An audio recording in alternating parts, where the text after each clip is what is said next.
Aqua. Fujo guarda. Ui, ala tia, duvite di anni na maggina na zofe.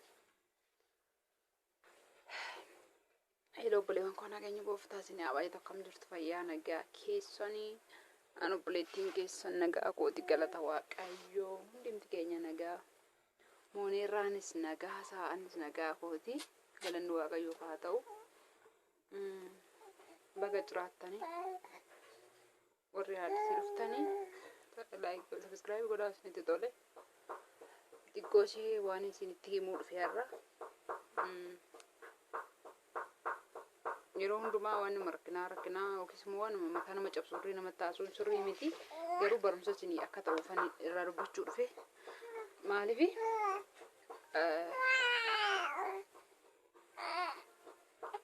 waan isinitti himuu dhufe innis waa'ee mana kan kootiiti waa'ee mana keenya ijaarre innis waa'ee mana kootiiti maal ta'e yoo jettanii akka isin irraa waa barumsa argattaniif isinitti himuu dhufe malee ani waan rakkina bira isinitti dhiyeessuu hin dhumne maaliifi namni waa irraa hin barata waa ammoo yoo arge irraa of deebisa kanaafuu waan isinitti himuu dhufee jira innis maal ta'e seetanii bakka abbaa koo jirtu jedhe waa'ee mucaan jira laala dhiifa manaa godha xiqqoo sammuu kootu xiqqoo ishee biizii ta'e maaliifi nan naaree xiqqoo ishee sababii naareef isinittiin himaa dhugaa dubbachuudhaaf bakka irraa barattu warri ganaa mana ijaaruu jirtan warri ijaartanii jirtanis irree wanni kun waan hunduma keenya irra gahu waan ta'eef irraa barattuuf isinitti maara innis maali seetanii mana koo bakka itti ijaarisan argitaniitu hundi keessa waan ta'eef daandiin achirraan hin baqaskamne ture duraanii innaan bitee hin baqafkamne ture achirraa mangadii gaafatanii turanii jummoo jarri yoo isiniin jedhu mangadii nuuf haa ba'u jedhaniiti namoonni gaafatanii turanii mazzafa sana ilaalinaan duubatti waan rakkoon hin jiru dhugaa dubbachuudhaaf ennaa sana hin baqafkamne yeroo sana mangadiin hin baqafkamne ture ennaa ijaarsifne egaa ani yaadni koo innan biyya sanaa dhufee dafee waan hundumaa ji'a lama ta'uun guutiin manni sun lafti sun bitamee manni sun irratti ijaarsisee amma san hundumaa wacii ta'ee mucaan kaartaa siin baasadhee na nyaatarree misuma mana naa ijaaree nama biraa miti horma miti inni biri 63 na nyaatarree dafee waan hundumaa innaa sana hojjechiisuun koo rakkoo mana kiraayii warreen itti galtanii beektantu beektu egaa keessaan baadhaafanii yeroo sana ammas isa sinitti himuu koo osoo hin taane waa'ee mangadiitiif isiniin jechuu dhufe yeroo sana mangadiin hin baqaskamne mangadiin nuu baqaqisaa jedhanii gaafachaa turan innaan ijaare sana lafti iddoo sana heeyyamamaa ture amma nama 200 ta'utti naannoon suni heeyyamamaadha nama 200 amma namni 200 ijaarratutti heeyyamamee ture jechuudha namni 200 gaafa ijaarratee ka'u 200 gaafa guutee kaartaan itti baaf jedhamee jira nuni garuu isa dhageetti hidhamneetti sardamnee maal goone kaartaa damnee itti baafanna jennee nama karaa namaatiin gubboo namaa kennine jammarre maaltu nama 200 ganaa nu eegsisa damnee seeratti godhanna namoonnis immoo lafa iddoo kanaatti akkamitti manni dhagaadhaan ijaaramee isin abbaa qabeenyaa akkamitti eessaa dhufe abbaan qabeenyaa sun mangadii irra moo manni sun ispaaltiin anuma fuulduraa yeroo waraabee kana dura argitaniittu warreen haaraa dhuftanii yoo haaraa ta'e malee warreen kaan hin beektu duubatu maasaadha malee na duubni harki koo gargaranaa kun immoo manni baay'ee ijaaramee jira see magaala fakkaatti iyyuu anuma bakkee mufa Afrikaa wajjin jira duuba kooraan xiqqoosee ijaarsi hin jiru man garuu bibbitameera lafti achi namoonni maal jedhu ispaaltii irra warra deeman illee dhaabbatanii qaxxalanii mana laalu tokkanatti mana sana laalanii hama miilli isaanii gadi irraa gabbu'an dhiyoodha sanummoo xiqqoosee ol ka'aadha fakkaabaduuf illee osoo hin taane waaqayyoof galanni guddaan haa ta'u ani akka ajaa'ibatti waaqayyo mana sana achitti akkanatti ijaaramuunsa waaqayyo akka ajaa'ibatti na gargaare isaas miti amma kan isiniin jechuu dhufe yeroo sana gaa anatu isinii baasisa jedhee mucaan kaartaa anatu isinii baasisa warreen gana nama 200 teessanii eeguu keessanirra isinii baasiseetan kaartaa isinii kenna. Ani warra kaartaa baasu wajjin baay'ee walitti dhufeenya nan qaba jedhee mucaan har'as boris iftaanis dhufeetuma birrii nurraa fuudha. Dhufeetuma birrii nurraa fuudha. Makkaan akkana jennu birriin kun xabbennaan hin dhumteen harkaa. Hin beektu waaqayyoof galatu nama waqqasoo osoo hin taane soorsaan humnumaan na gargaare ijaarsa sana irratti malee dhugaa dubbachuudhaaf. Akkuma kana dura dubbataa ture namni maallaqa tokko naa kennee mana sana na ijaarsise hin jiru waaqayyoo gaditti Yesuus mana gargaare dhumarratti mucayyoon tokko haxiriitti naanneffadhuttee birrii naa ergiteetti birrii 27 naa ergiteetti isin sobu birrii sana maaliin godhe haxiriin naanneffachuu koorra haxirii intinii naanneffadhu naan jette qorqorroo akka waan haxirii sana naanneffadheettan ishii dhoksee kaartaan naaf abbaa kaartaa dursa jedhee birrii kaartaa sana kaffalaa ba'ee kaartaan sunis mucaan dhumarratti amma har'aallee silkii na jalaa kaasuun didee teelegiraamii yoon barreesseef ishiin jedhu soorsaan mana yoo dhaqe hin dhokata birrii sana nu nyaate isa nu nyaatee fi jarumatu kaartaa baasuu didee waaqayyoo naa beeku isaan lamaan gidduu jira malee ijji keenya hin agarre ijji keenya waan arge waan beeku maallaqa keenyatti kennu bichaadha. Jarjarreeti garuu sana kaartaatti baafachuudhaaf kana goone amma maal ta'e beektu akkasiin jedhe kan lafti ispaaltiin na fuuldura jira malee daandiin immoo akka ba'u beekamaadha himamee jira duuba mana koorraanii daandiin hin ba'a fuuldura mana koo balbala duraanis daandiin akka ba'u himamee jira beekamee jira maaliif achas irra ol dhufee jira korrotti wayii xiqqoorma tokko na bira hanqate na bira ga'uudhaaf yeroo sanatti amma garuu nu bira hin ga'u jennee egaa ijaarree ammas waaqayyoof ulfinni guddaan haa ta'u manni koo naa ba'eera akkasiin ajjantaniifi miti akkasiin aartaniifi miti maaliifan kana isinitti himuu dhufe akkasiin aartan hin barbaadu akkasiin ajjantan isin barbaadu haa ta'u mazazzafaa sanan isin jalaa dhoksa jedheetan hin dadhabe haa ta'u waa hundaafuu maaliifin isinitti himuu dhufe naanaariinaaf isinaan boo'inaas rakkina isinitti himuu kootiif dhiifama naa godha garuu irraa baradhaa jedheetanii hin jarjariinaa hin qaqqabama wanti hundumtu utuu hin jarjaree achii galuu baadhee jiraadhee waaqayyoof haa galatu egaa dhala maallaqaan hin argatani malee amma ammatti achi hojjedhee jiraadhe mana koo irra nan xumuradha achi taa'ee nan ijaarsisan ture innis haa ta'u wanni hariifatan kamiyyuu sirrii miti dhugaa waaqayyoo isiniin jedha waan ofirratti argeefi wanni hariifatan kamti isaatu gaarii miti. Mangadi na fuuldura simbaa na duuba simbaa mangadi miillaati yaanna sana fuuldura koo lafiitiin koo ispaaltiin akkuma argitanii ispaaltii gamaa immoo osoo hin taane mangadi numti qaxxadhee gibbii barrii balbala koo duraatti ba'u hin jira safaramee hin jira garuu akka kanaatti safarame beekamee himamee hin jira warree mucayyoo tokkorree nama lama binne baazawwee lafa achi kan gara garasiitii binne osoo hin taane hangara fuuldura kootii binneef tokko waaqayyoof haa galatu waaqayyoo nu gargaare. Isheettirree dhiyoodha mangadiin sun ani gidduun ta'e duuba koo kanarra mangadiitu ba'e fuuldura koo kanarra mangadiitu ba'e maal godhe beektanii dheengadda dhaqanii safaranii warreen lafa mangadii haa ba'u jedhanii warri naannoo sanaa iyyatanii jiranii achumarraa maal godhanii beektu dhugaa isiniin jedha mangadii san safaramee bahee lafti na fuulduratti hafee jiru argitaniitu wanneen ani achi dhadhaabee egaa hundumaaf waaqayyoof haa galatu iddoo waaqayyo jiraadhu namaan jedhu si caalaa ammas abdii hin kutu tarii bormoo achitti deebi'ee achitti nu arguu dandeessu tarii hin beekamu lafa waaqayyoo ilmoo namaas jiraachisu mangadiitirra na ilaabe yoon akkana isiniin jedhu mana koorra hin baane akka hirrifanne maaliif irraallee baradhaa namallee hubadhaa beekaallee ilaalchifadhaa warreen hojii mootummaa keessa jiranillee ilaalchifadhaa ijaarradhaa amma hundi keenya obboleewwan keenya hundi keenya ittiin nyaachuuf ittiin uffachuu fi ittiin meekaabii dibachuu fi miti biyya ormaannaa deemu ittiin warra keenya gargaarree ittiin hudduu manaa qabachuudhaaf hundi keenya harka 100 keessaa harki 50 harka 50 isiniin jedha ittiin bashannanaa fi miti kan deemu ittiin hudduu manaa qabannee bor gaa'ela godhannee yoo gaa'ela godhannee irras immoo ta'e gaa'ela keenya dhiisnee deemuun ala keenya dhiisnee deemuun warra ga'uudhaaf dhugaa dubbachuudhaaf hin bo'u dhugaa waaqayyoo hin bo'u galaana amma galaanaatti lafa hin beekne afaan hin beekne biyya hin beekne keessa darbanii deemanii hojjechuu jechuun maal haati keenyaaf abbaan keenya haa daarii darbanii nu guddisanii miti gizee kan keenya ammoo waan ta'eef warra geenya mana keenya ijaarrannee dhala keenya dhiibnee dhirsa keenya dhiibnee gaa'ela keenya dhiibnee maatii keenya dhiibnee galaana kana kunnee deemne. Haa ta'u Waaqayyo godheera ulfinni isaa haa ta'u garuu hin ariifatinaa nama qoradhaa namarraa waa laalladhaa.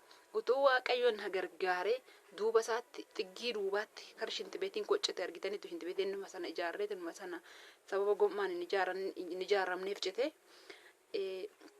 utuu xiggiidhuma isaatti ijaaruu baadnee lafti kun achitti safaramee ijaaruu baate walakkaa lafaatti naafaa ijaaramu hin barbaadu osoo hin jedhe jiraadhe gaafa safarame sana gaafa manni ijaarsaaf safarame sana rakkoo guddaa sanarra ga'ee manni koo iddoo ishiitti dhabamtee oolte jechuudha. Waaqayyo kan na oolche maqaan isaa ulfaatu ammasii wanta fuuldura sana dadhaabe egaa shaakiltoota amma tokko dhaabeen ture egaa iddoo gooftaan jiraadhu jedhe jiraachuuf kan dhufe malee shaakiltii wanneen nyaataaf ta'an fuuldura isaa sana dadhaabeen ture. Atrii naannessu baradhaa fi bitee dhaabu waan akka gaattira waan akka laaftoo dhiisaa isa. Baradhaa fi nani bitee naannessee iyyuu sin garrama dhugaa waaqa hamma inni facaase hamma biqilutti sardameetan baradhaa fi dhedheeraa kana gabaarraa bitee gabaa biyya sana baay'ee murtiidha. Waan hundumtu biyya sanatti baay'ee murtiidha dhugaa dubbachuudhaaf. Hojii manuu didee malee dhaabe. Fuuldura isaa sana immoo qeesirii wantoota adda addaa akka dhaabne argitanii jirtu warreen viidiyoo keenya duraan yookiin warreen dura nu beektanii warreen amma hin dhufiin. Isa dhaqee muluu isa nurraa fudhate mangadi. Muluu ishee waan sin garramu jechuudha dhugaa Waaqayyoo siniin jedha. Baay'ee nama dhukkubsa. Dhugaa gooftaa haati koo argiteetti udduu mana sanaa duubatti bunni ijaarre mana guddaa sanaa fuuldurri isaa immoo yoo namni koo amma lubbuun isaa keessa jirutti bee namni waan baay'ee yaada. Gaafa nama keessaa baatu hin beeknu amma gaafa durii yookaan gaafa gara gooftaadhaan hin beeknu. Garuu amma jirrutti waan baay'ee yaadna. Maaliif beektu? Amma wanta tokko keessa galuu hin barbaadu. Qomna garan taasisii wajjiniin haasoo barbaada. Wala boocha otumaa waan barbaade ta'eetu hin boosa. Sababni isaa laftillee nyaattee nama fixi malee lafallee nyaatanii fixanii garuu humna ofiitti baasanii baqqaatti dadhabanii yeroo akkana nama tajjalaa ta'u baay'ee namatti ulfaataan beektu miti. Akkamitti akka waan tokko bira gaane warra hojjetee beekutu beeka. Gaafa dhukkubii tokko nama dhukkubee gaafa rakkinni tokko namarra gahe abbaa ani namarra rakkadhee hin beekne taanaan quuftuudhuma kadhaladheetiin jira taanaan yoo namni na biratti du'uu ka'ee yaaduuf sababni isaa fayyaan qaba. Fayyaatti ol utaalee guddadhe waan ta'eef. Nama dhukkubsuu hin dhiisu, nama boochisuu hin dhiisu, namatti dhagahamuu hin dhiisu garuu hin boo'u ta'uu barbaade ta'e. Maaliif naan jira isinirrattis hin boo'u ofii kootis yaadicha keessaa obbaasuun of yaala. Lafti fuuldura sanaatti maaliif yaadee jira beektanii bar tokko daandiin safaramaa eeyyachirraan ispaaltiin balbala koo dura akka ba'u nan beeka garuu lafa kan koo tuqaa kan jedhamu sammuu koo keenya jiru tasumayyuu tasuma sammuu koo keenya jiru. Fuuldura sanatti maaliif yaadee jira manoora isa guddaa sanatti ofii koo nan gala. Egaa namni hin jira waan ta'eef amma lubbuu isaa jirutti waan baay'ee karoorsa. Kara garanaatti immoo saarbisii asii gadi nan ijaara saarbisoota nan ijaarsa. Kara garanaallee nan ijaara. Saarbisii tokko taa'adha qofaadha soorsa nan gashee achi keessa hin taa'u. Ani mana guddaa kan hin taa'a. Isa kaan immoo kiraayuu nan kennadha yaani kan koo. Lafti baay'ee guddaadha argitaniittu fuuldura isaa mee dhaqaa laala warreen haaraa dhuftan yoo hin beekne yuutuubuma keenya jala galaati. Dhaqaa laala waan mana keenya sana agartu waan lafa keenyaa sana. Qaxxadaatuma yuutuubuma jalaa bu'aatiin argattu barbaada. Baay'ee bal'aadha dhugaa Waaqayyo isiniin jedha goodaansaa kun akkanatti bal'aadha. Isa ijaarame malee fuuldura koottafee jiru jechuudha. Isa maal godhee mangadi isa anuu bakka lamatti kallalee jira yeroo achi jiru sana. Gara keessatti ofitti buteeni haxirii qorqorroo naanneeffachuudhaaf isa kophaa kallalee waa darbee dadhaabee jira muka barzaafota wayii. Warra gara gadii lafa gara gadiitti immoo ashaakiltii minaaminii dhaabee argitan sana bal'inaan immoo isa zuura naannesseetan koshommiin beektanii miti koshommiidhaan hin bitama koshommii bitee ittiin naannesseen achi keessa akka mannaaf fashaan godhaadha yaadni koo akkas faawwan baay'ee yaadee ture. Wanni buna tabaale namne maangoo abukaadoo paappaayii wanni tokko ittiin namne firaafireen bitee dhaabe. Intini wayiin fuuldura jira warshaa wayii kan firaafiroota adda addaa keessa gurguran achitti hojjetanii fuuldura jira.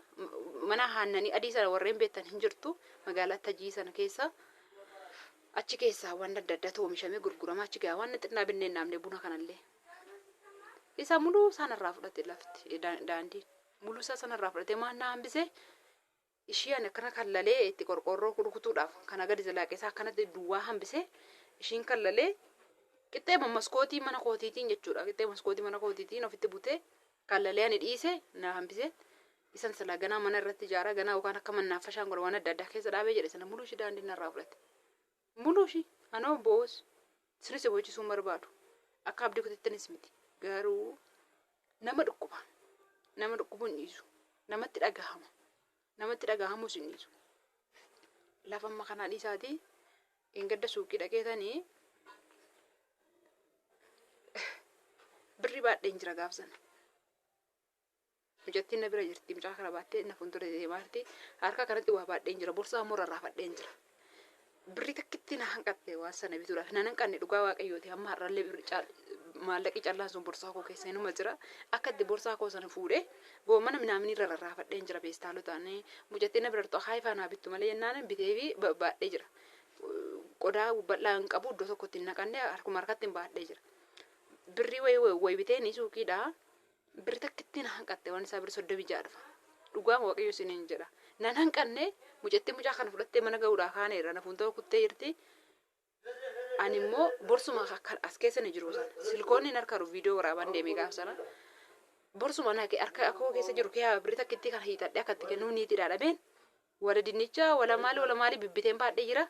Suuqii mashii fuulduratti lafatti irraa gafeen birri takkitti asumaan deemaa olaa akkatti as kee fuudhuun nabe malee siifan kennan jedhe. Ituman du'e birri takkitti sanan dhiisu. Naadhiis hin jenne baariin jedhe. Ay harka koo kee kan jiru birri 35 bichaa ta'e akkatti borsaa kee fuudhuun nabe jedhe fidinaan jette. Baay'ee natti dhagahameen wannan nagadee dhufe sana suuqii mashii fuulduratti lafatti gadi naqeen birri takkitti kan itti kenneen qodaa koo lafaa guurradhee gale. Birri takkitti isiniin jedhe. Akkamitti akka dhufu immoo hundumaa hubadhaa ilaalaa isinii. Nama dhukkubuun dhiisu namatti dhagahamuun dhiisu baay'ee ulfaata. Garuu anillee homaa miti waaqayyo bor kan kana odis naa kennuu danda'a. Yeroo baay'ee obboloonni baay'ee mana koota akka ta'e lafoota kanaa ta'e yeroo isaan jedhanii akka waan mataa koo ta'etti na dhukkubuu hin dhiisu. Nama dhukkubuu namatti dhagahamuun dhiisu garuu homaa gochuu hin danda'u. Boossin hin boojjisusi. Waan hundumaa keessatti waaqayyo hubannaa isin haa kennu. Dafqa keessatti hamaan hin bu'iini. Daandiin ba'umsa anaaf gaarii ta'ee ga'eeti iddoon suni baay'ee mirxiidha. Akka har'aa kana miti boru. Lafti sun waan argamu natti fakkaanne lafti naannaa sana. Daandiin ba'umsa sirriidha. Yoon buru achi deebi'ee jiraadhe taa'ee jechuudha. Anaaf waan gaariidha. Aspaaltiin na fuuldura sin jira kunoo balbala koo dura ba'umsas waan addaati waan ajaa'ibaati ture. Carraa gaariidha ture. Garuu lafa koo na ilaa xuquusaatu baay'ee natti dhagahame. Egaa waaqayyoof haa galatu lafa narraa fudhate fuuldura isaasan malee hudduu mana naaf hambisee jira. Egaa bakkuma shitti beetii itti qofforee ijaaradhuu fi bakkuma koshiinaarree hamma tokko koshiinitti baay'ee bicuudha argitaniittu itti sisirreeffadhu. Ishii bichaan naa hafe malee fuuldura isaasana muluu narraa fudhate. Egaa waaqayyoof haa galatu ishee xiqqoo kanarra fudhate. Isheen kaaree 200 lakkaa'amtu kuni bormoo tarii kaaree 2000 lakkaa'amuu danda'a. Kan waaqayyo namaaf kennu harka waaqayyo bal'aadha. Kana sinitti mul'ifees sababna sinitti mul'ifees akkasin gadditaniif akkasin na jibbitaniif akkasin na nuffitaniif miti. Ta'ee yookaan immoo waan odeessu dhabee kan sinirratti odeessuus hin dhufne. TikTok irraayyuu, YouTube irraayyuu, Facebook irraayyuu laaltanii waan isin kolfisiisu waan isin bashannansiisu baay'eetu jira. Utuu kun jiru kunis bor nurra ga'uunsaa waan hin oolleef asinitti mul'ife irraa barattanii mana keessan ogeessa mangadii safaru maallaqa keessan kaffaltanii too mana ijaarii safarsiifattanii namicha irraa lafa bittan immoo boritti mangadiin achiin ba'u hin shakkiitu jira yoo ta'e durubbiitu jira yoo ta'e namicha irraa lafa bittaniin illee asirraa mangadiitu ba'a waan ta'e mangadiin kan irra ba'u lafti kun kan kee waan ta'eef sirra haa oolu bakka mangadiin sirra narra hin baane maallaqaan hin bitaa waan ta'eef inni lafa kan saati bitee miti an gurguraa jiru isin dafqa keessaniin bittani irratti ijaaruudhaaf inni garuu lafa akka of akaakayyuu isaatti darbeeti har'a magaalaa tanaan gurgurachaa jira. Isa hin nyaatu waan ta'eedhaaf. Anaa mangadiin narra bahuurraa naa safariiti mangadii sirraa haa bu'u jettanii gaafa lafa bituuf jettan. Yoo ogeessa fiddanii safarsiifattanii bitattanii itti galtanii irratti hojjechuu shakkii malee sodaa malee jalqabdan siniif gaarii ta'a jedhan viidiyoo kana sinii waraabuu dhufe malee wannoonni kolfisiisanii sammuu keessan bu'aarsan waan baay'eetu jiru. Garuu wanni nama kolfisiisus utuma jiru karaa bitaa immoo wanni nama gaddisiisu dhufa. Ganama yoo kolfitan amma wanni nama gaddisiisu waan hedduutu dhufa. Isinii galeera yoon akkana isiniin jedhu biyya lafaa raafamtuudha. Dhugaa gooftaa biyya gubbaarra deemtee dhufte naan jechuu dandeessu miti.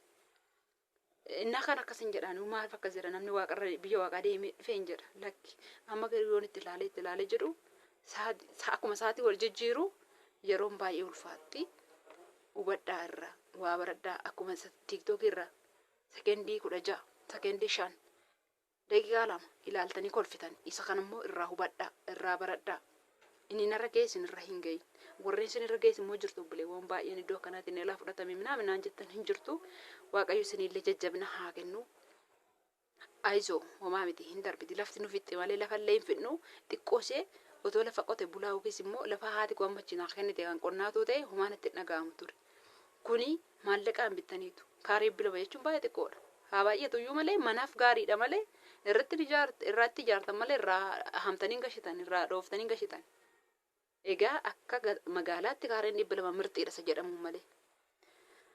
Irraa of eeggadhaa barumsa isinii haa ta'u nan salacha'inaa irraa baradhaa.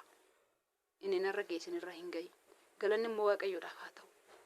Waan waaqayyoon galateeffadhu immoo utuun mana sana lafa walakkaatti yookaan gara fuulduraatti gara ollaana fuuldura jiranii sanatti siqa jedhee fuulduratti siqee jiraadhe bitintinii manatti muluu ishii diigama jechuudha. Muluu ishii diigama malatti. Utuu walakkaa isaattis immoo jaarsisee jiraadhe muluu ishii diigama. Waaqayyoon gargaaree walakkaattis hin ijaaramne gara fuulduraattis hin siqne dhumarratti dhuma seentiraan hambiseetan dhuma ishii irratti ijaarsise. Dhuma ishii eelee sana iddoon itti biddeen toshuu argitanii itti koshiinatti dhuma ishiiti bakka isheen. Kun girgiddaa mana guddaadha. Isheen kun koshiinaadha. Girgiddaan karaa fuulduraa himtuun ijaaramne kan mana guddaa jira jechuudha koshiinaan sun. Waaqayyo mana koonaa oolcheera maqaa waaqayyo haa kabajamu garuu irraa baradhaa isin fayyada. Ijaarsisuuf kaayyoo qabdu lafa bituuf kaayyoo qabdu. Bittanis kan jirtan ganaa irratti immoo ijaaruudhaaf kan maallaqasaa waaqayyo na gargaaree hanji amma kanaatiin mana nan ijaarsisa. Hanji amma kanaatiin qorqorroon bita. Hanji amma kanaa sararatanyaadhaan kaffala jettanii yaaddinachi jirtan hin jirtu waan ta'eef ilmi namaa nyaachuuf itti nyaachuun bichaa miti kan deemu waan ta'eef isinitti akkuma dura dubbadhe dursa ijaarinaa. Dursa birrii 5,000 birrii 10,000 hin kaffalluutu kana nu godha. Birrii 10,000 haa ta'u 5 haa ta'u ogeessa lafaati maallaqa kaffalaati ogeessa daandii baqaqsu kaffalaati dursa ilaalchifadhaa. Akka mangadii irra hin baane akka lafti keessan har'a bittanii borsin irraa hin cinnetti jechuudha. Har'a wanna nani maaziriin argiteetti teessee bakka kan lafa mirxiiletti jaallatte galgala achi teesseetu goodaa san teessee torban 2 dhuftee na bira teessee haati koo goodaa san teenye tintinii ol ilaalti aeroplaan ilaalti eessa deema kaa kun garam deema kaa bu'uu kee qabnaa minaan jette ala teesse ani yaanni konnaa sanaa achi keessa akka ajaa'ibattaan babbareechaadha bal'aan na fuulduratti waan hafeef. Egaa magaalaa xiqqoon marraa guddaatti deemu waan ta'eef magaalattiin akka ajaa'ibatti akka ishiin guddattu waaqayyoollee kakuu qabaa fi anis immoo waan ta'een beeku mul'ata guddaan na keessa jira akka magaalattiin guddattu. Yaanni kookaa sana ijaareen kutaa kutaan kireessa. Akkuma isiniin jedhe immoo haati koo dadhabduudha na ilaa dadhabdee jirti. Maaziriin soorsaas amma kana miti argitaniittu akka isaan olii gadi cannaqaman hin barbaanne. Yaanni koo bira isaan kaa'een waan nu nyaan waan nu wajjin nyaatanii dhuganii aniif soorsaa immoo maal goona hojii keenyatti fiigne hojjetan isaanoo mana oolanii wajjiniin haa ta'an akkasi dhugaa waaqayyaan inni qabu lanna ni qabu akkana ture waaqayyo egaa hundumaafuu yesuusiif haa galatu tarii immoo waaqayyo irraa abdiin hin kutatamu har'a lafti kun narraa cite malee bor immoo waaqayyo waan dinqii yoo godhe kara bitaanis kara mirgaanis itti bal'ifadhee kan biraallee bitadhee waan yaade sana bira ga'uu nan danda'a. Wanni abdii nama kutu biyya lafaa kanarra waan baay'eetu jira wanni abdii nutti horu immoo waaqayyootu jira. Kanaafuu adaraan isiniin jedha adaraa dhugaa waaqayyooti ani viidiyoo ittiin guddifachuufis miti anumaa naaf hin godhu asirraa yoo naa ilaaltan yoo barbaadan ilaaltan doolaara tokko ittiin haa lakkaa'utti yoo dhiiftanis dhimma keessan sababni isaa kaleessa asirraa maallaqa nyaadheen barre asirraa obboloota hedduun horadhe malee haadha hedduu fira hedduun asirraa argadhe malee yuutuubii kottiin guddifachuuf miti kanan adaraa isiniin jechaaru adaraa birrii 10,000 birrii 5,000 lafti akkasin irraa hin fudhatamne dursa ilaalchisaan isiniin jira sinan jaalladha irraa barattanitti odee abdii guddaa sinan qaba yoon dogoggore immoo dogoggora kootiif naa barreessa garuu otoo olla hudhu booyi naan jedhee otoo olla hudhu yeroo meeqan booyee ija keessan duratti isin nuffisiisaan of qabee jira dhugaa dubbachuudhaaf natti dhaga'ama. Akkamitti akka dhufe namatti dhaga'ama. Keessumaa ramadaana kana keessa akkamitti akka hojjetame maallaqee kun dhuftu namatti dhaga'ama. Laftinnaa sinirraa achitu immoo baay'ee ulfaata. Otoo isin bor kaayyoo guddaa achitti hojjedhattanii kaayyoo hedduu qabdanii isiniin jedha. Sinan jaaladha. Boowwanii hamma viidiyoon biraan walitti deemnutti Waaqayyo isin wajjin haa ta'u. Lafa irratti nagaa Waaqayyo kee jiraadha.